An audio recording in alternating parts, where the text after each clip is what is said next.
सिंध जे राजधानी वारे शहर कराची जे खानगी होटल में लीगल राइट्स फोरम ऐं ग्रुप डेवलपमेंट पाकिस्तान पारां सहाफ़ियुनि जी तरबियत जे लाइ हिकु ॾींहं जो सेमिनार कोठायो। उन मौक़े ते इस्लामाबाद जी सीनियर सहाफ़ी मारिया इमरान चयो त असांजी कोशिशि हूंदी आहे त कमज़ोर माण्हुनि जो आवाज़ बणिजूं।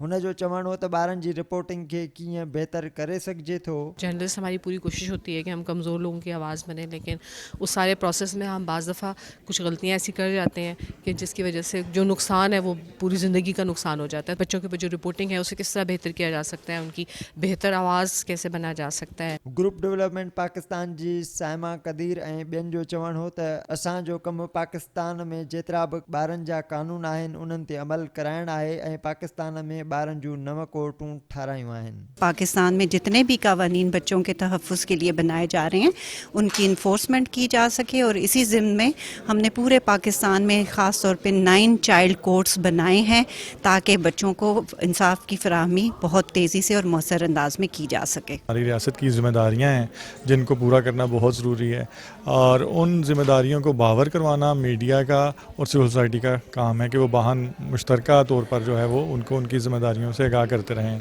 सेमिनार में सहाफ़ियुनि वॾे तइदाद में शिरकत कई।